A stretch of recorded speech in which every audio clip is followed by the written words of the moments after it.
You've done some fertility tests, but now you're wondering what comes next. Blood tests, scans, tube tests, or treatment already? Let me walk you through this step by step without confusion. In my last video, we talked about basic fertility tests. Today, I'll explain which fertility test usually comes after the first results and why doctors don't test everything at once. Step 1. After basic blood tests. If your hormone blood tests like a MH, FSH, LH, TSH, and prolactin are done, the next step depends on the results. If hormones are normal, gives. Doctors move to ultrasound and ovulation tracking. If hormones are abnormal, gives treatment or repeat tests may come first. Blood tests guide the direction, not the diagnosis alone.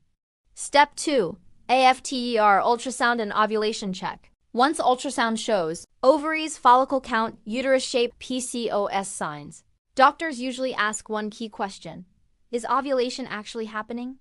If ovulation is unclear, they may track cycles, do progesterone test. Start ovulation induction. If ovulation looks good, we move to the next step. Step 3. After semen analysis. This step is often missed, but it's crucial. If sperm test is normal, gives focus shifts to female factors. If mild male factor gives IUI may be suggested. If severe male factor gives IVF or ICS, I may be advised. Fertility is a couple's diagnosis, not just a woman's. Step 4. After normal tests but nitrogen monoxide pregnancy. This is very common and very confusing. If blood tests are normal, ultrasound is normal, ovulation is happening, sperm is okay, then the next important test is usually tube testing, HSG or HyCoSci. Why? Because open tubes are essential for natural pregnancy and IUI. Step 5. AFTER, HSG, tube test. If tubes are open, gives doctors may suggest timed intercourse, ovulation induction, IUI. If one or both tubes are blocked, gives IVF may be discussed. This test often decides the treatment path. Step 6. When advanced tests are needed. Not everyone needs advanced tests.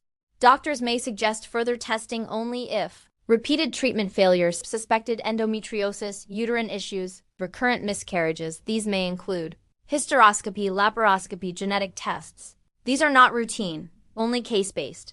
Important reminder, fertility testing is not a checklist. It's a step-by-step process.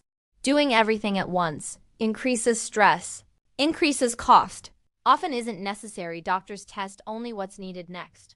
So if you're feeling lost after your first fertility test, remember this: there is a logical next step. Results guide the journey.